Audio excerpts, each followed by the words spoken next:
Assalamualaikum warahmatullahi wabarakatuh.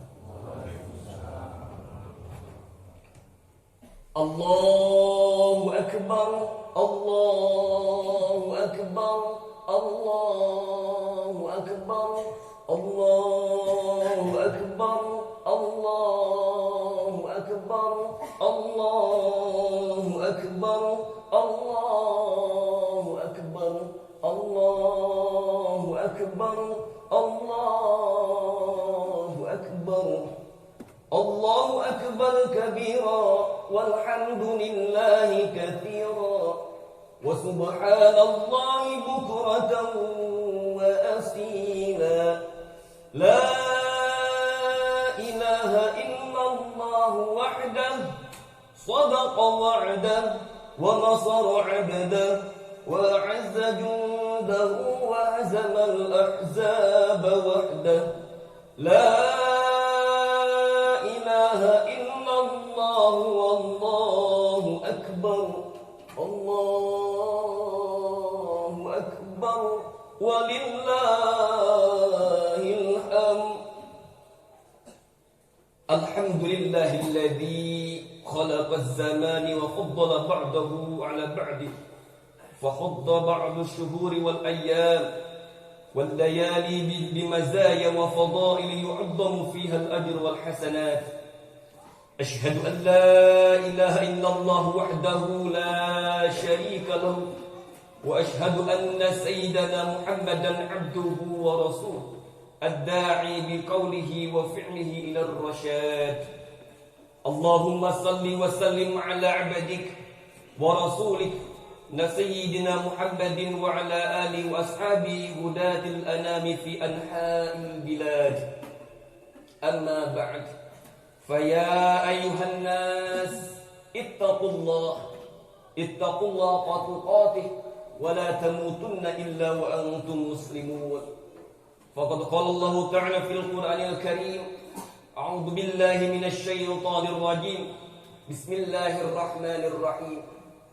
يا أيها الذين آمنوا اتقوا الله حق تقاته ولا تموتن إلا وأنتم مسلمون.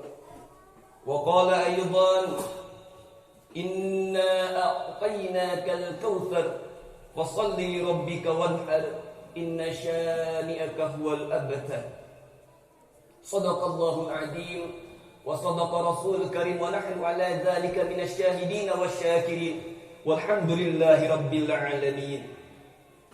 Hadirin jamaah Masjid Al-Hikmah yang mudah-mudahan senantiasa ada dalam lindungan dan maghfirah Allah Subhanahu wa taala. Puji dan rasa syukur seyogianya kita panjatkan pada zat Allah yang Maha Ghafur atas limpahan karunia nikmat-Nya hingga saat ini kita semuanya bisa melaksanakan salah satu perintahnya, salah satu ajaran sunnahnya Nabi Yuna Ibrahim. Salat Idul Adha segera bersama-sama dan penuh pengharapan hanya mengharap ridha Allah Subhanahu wa taala. Salawat dan salam mudah-mudahan selamanya tercurah limpahkan kepada baginda Nabi besar Muhammad sallallahu alaihi wasallam. Jamaah salat Idul Adha rahimakumullah.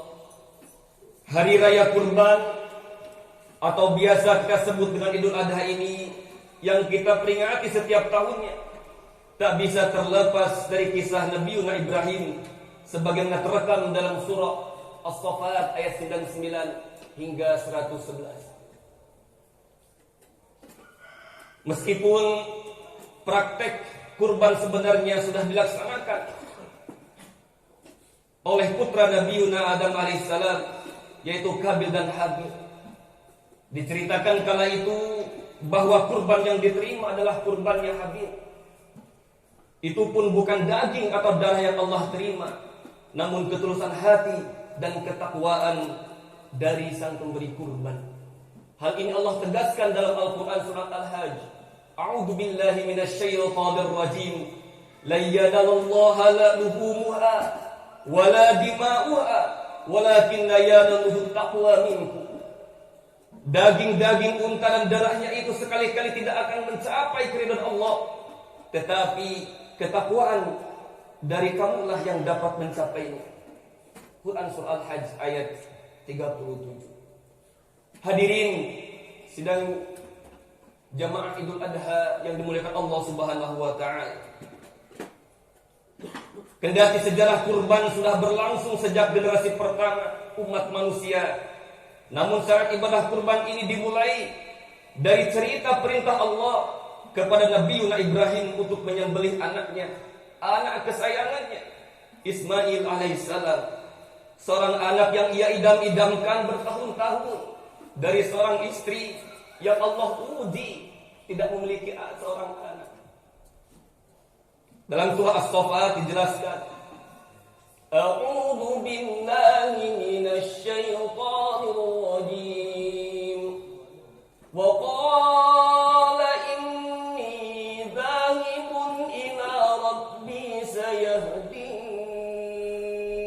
Hadirin jemaah sekalian, ketika seseorang diuji, maka hal yang paling tepat kita lantunkan adalah qala inni dzahibun ila rabbi sayahdin. Ketika itu Nabi Ibrahim menegaskan untuk pergi ke Rabb, ke Sang Penciptanya, ila rabbi sayahdin, dan berharap petunjuk dari. Dan ia mengangkat kedua tangannya, Rabbi habli minas salihin ya Rabb, karuniakanlah kepada kami anak keturunan yang saleh. Fabasyarnahu bi ghulamin halim. Allah lalu memberi kabar gembira dengan anugerah kelahiran seorang anak yang amat cerdas dan sabar. Bahkan dalam Quran disebutkan ghulamin halim. Hanya saja ketika anak itu menginjak dewasa, bahasa Al-Quran, falamma balagha ma'ahu as-sa'ya qala ya bunayya inni ara fil manami anni adbahuka fanzur madza tara. Masya Allah, kebijaksanaan Nabi Ibrahim. Kala itu sudah yakin bahwasannya mimpi adalah salah satu perintah yakin dari Allah Subhanahu wa taala. Ia menyampaikan kabarnya kepada Nabi Yuna alaihissalam, Ismail alaihissalam.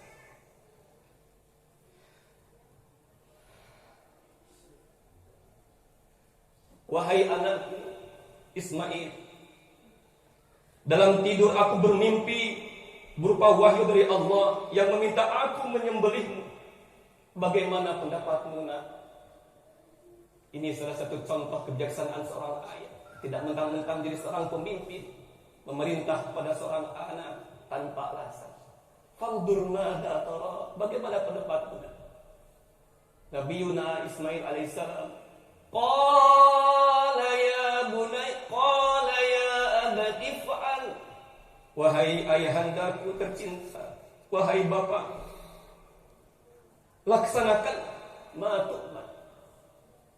Satajiduni insyaallahu minas sabirin. Laksanakanlah wahai ayahanda perintah Tuhan, insyaallah kamu akan dapati aku termasuk orang-orang yang sabar. Tatkala sang ayah dan anak pasrah, bahasa Al-Quran, falamma aslama wa tallahu lil jabin. Tatkala sang ayah dan anaknya pasrah kepada ketentuan Allah, Ibrahim pun membawa anaknya ke suatu tumpukan pasir. Lalu Ibrahim membaringkan Ismail dengan posisi pelipis di atas tanahnya dan siap disembelih. Jamaah salat Idul Adha yang dimuliakan Allah Subhanahu wa taala. Atas kehendak Allah, drama penyembelihan anak manusia itu batal dilaksanakan. Allah berfirman dalam ayat berikutnya, fanadainahu ayya Ibrahim. Allah Subhanahu wa taala memanggil, ya Ibrahim, qad sadaqta ru'ya, engkau telah membenarkan mimpi itu. Inna kadzalika najzil muhsinin. Sesungguhnya demikianlah balasan bagi orang-orang yang ikhlas. Inna hadza lahuwal bala'ul mubin. Sesungguhnya ini adalah cobaan yang nyata bagi. Wa fadainahu bidzibhin adzim. Dan kami ganti bidzibhin dengan sembelihan yang besar.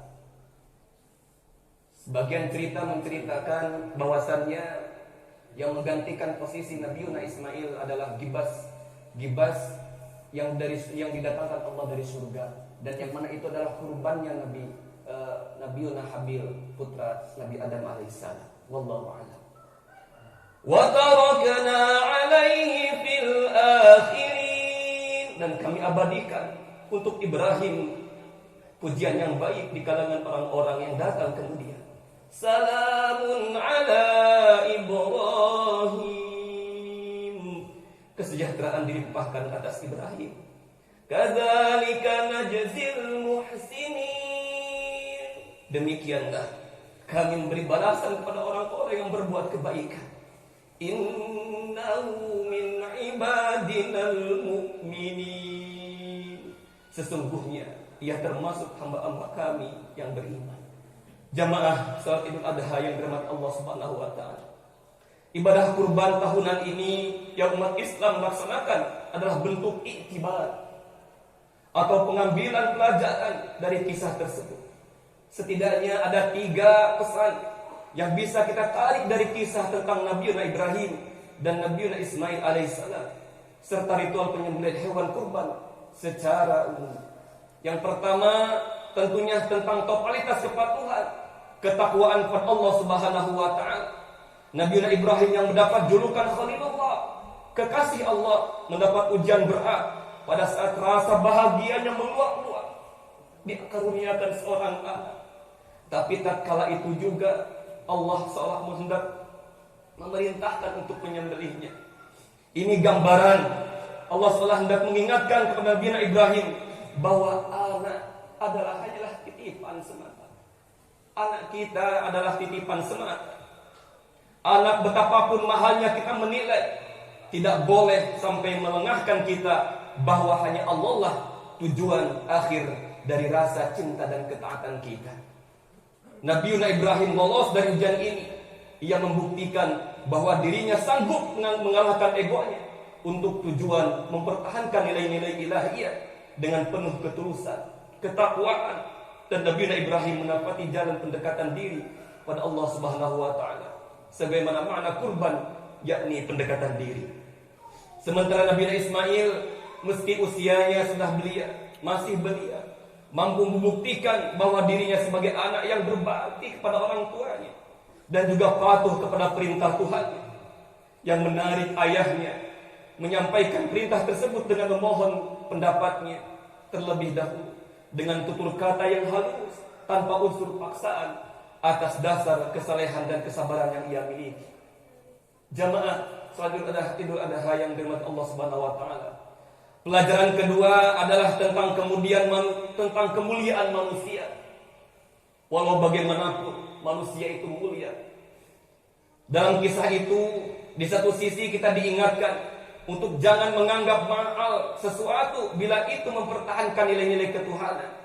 Namun di sisi lain, kita juga dihimbau untuk tidak meremehkan nyawa dan darah manusia. Pergantian Nabi Ismail dengan domba besar adalah pesan nyata bahwa pengorbanan dengan darah, dengan bentuk tubuh manusia itu nyata dilarang dan diharamkan dalam agama. Manusia dengan manusia lain sesungguhnya adalah bersaudara. Mereka dilahirkan dari satu bapak, yakni Nabi Adam alaihissalam. Seluruh manusia ibarat satu tubuh yang diciptakan oleh Allah Subhanahu wa taala dalam kemuliaan. Karena itu membunuh atau menyakiti satu manusia ibarat membunuh manusia atau menyakiti manusia secara keseluruhan. Lalu mengorbankan manusia ini sebetulnya penegasan kembali tentang luhurnya kemanusiaan di mata Islam dan karenanya mesti dijamin hak-haknya dan kewajibannya. Pelajaran yang ketiga tentunya bisa kita ambil dalam tentang hakikat pengorbanan. Sedekah daging hewan kurban hanyalah simbol dari makna korban yang sejatinya sangat luas, meliputi pengorbanan dalam wujud harta benda, tenaga, pikiran, waktu, dan lain sebagainya. Pengorbanan merupakan manifestasi dari kesadaran kita sebagai makhluk sosial. Bayangkan bila manusia sekedar memenuhi ego dan kebutuhan sendiri tanpa peduli dengan kebutuhan orang lain, alangkah kacaunya kehidupan ini. Orang mesti mengorbankan sedikit waktunya, misalkan salah satunya mengantri dalam berbelanja dan lain sebagainya, dan mengorbankan waktu, tenaga, dan pikirannya demi kebutuhan dan kesejahteraan orang lain. Dan inilah yang harus kita miliki dalam menyatakan diri untuk membunuh ego sifat kebinatangan. Hadirin sidang Jumat yang berbahagia, mudah-mudahan dengan pengorbanan para kurban hari di Idul Adha ini, Allah terima dengan penerimaan yang terbaik.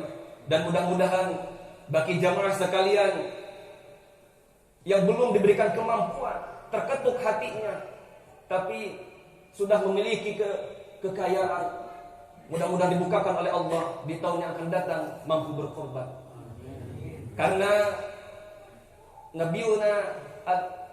Nabi Muhammad SAW menegaskan, wala taqrabanna musallan, bagi umatku yang memiliki kemampuan tapi ia tidak melakukan berkorban, jangan sekali-kali mendekati tempat salatku.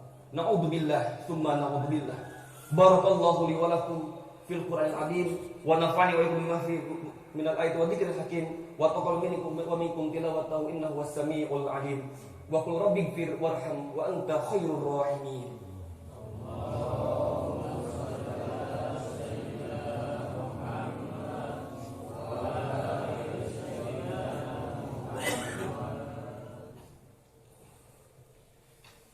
Allahu akbar, Allahu akbar, Allahu akbar, Allahu akbar, Allahu akbar, Allahu akbar. Alhamdulillahi ala ihsanihi wa syukrulah ala taufiqi wa imtinanihi. Wa asyhadu an la ilaha illallah wahdahu la syarika lah. وأشهد أن سيدنا محمدا عبده ورسوله الداعي إلى رضوانه. اللهم صل على سيدنا محمد وعلى آله وأصحابه وسلم تسليما كثيرا. أما بعد فيا أيها الناس اتقوا الله فيما أمر وانتهوا عما نهى واعلموا أن الله أمركم بأمر بدأ فيه بنفسه وثنى بملائكته بقدسه وقال تعالى إن الله وملائكته يصلون على النبي يا أيها الذين آمنوا صلوا عليه وسلموا تسليما.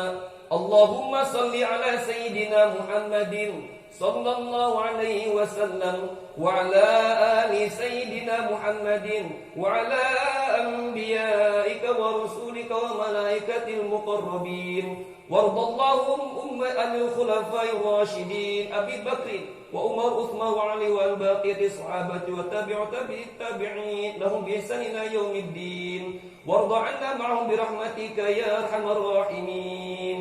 اللهم اغفر للمؤمنين والمؤمنات والمسلمين والمسلمات الأحياء منهم والأموات. اللهم أعز الإسلام والمسلمين وأذل الشرك والمشركين وانشر عبادك موحديته وانصر من نصر الدين واخذل من خذل المسلمين ودمر أعداء الدين واعل كلماتك إلى يوم الدين. اللهم ادفع عنا البلاء والوباء والزلزال والزلازل والمحن وسوء الفتن والمحال ما ظهر منها وما بطن عن بلدنا إندونيسيا خاصة وسائر البلدان المسلمين عامة يا رب العالمين. اللهم ارزقنا رزقا حلالا طيبا مباركا فيه. اللهم اكفنا بحلالك عن حرامك وأذن بفضلك أمن سواك. ربنا ظلمنا أنفسنا وإن لم تغفر لنا وترحمنا لنكونن من الخاسرين. ربنا لا تزغ قلوبنا بعد إذ هديتنا وهب لنا من لدنك رحمة إنك أنت الوهاب. ربنا آتنا في الدنيا حسنة وفي الآخرة حسنة وقنا عذاب النار. سبحان ربك رب العزة عما يصفون وسلام على المرسلين والحمد لله رب العالمين. عباد الله إن الله يأمرنا بالعدل والإحسان وإيتاء ذي القربى وينهى عن المنكر والبغي يعظكم لعلكم تذكرون واذكروا الله العظيم يذكركم واشكروا على نعمه يزدكم ولذكر الله أكبر. السلام عليكم ورحمة الله وبركاته.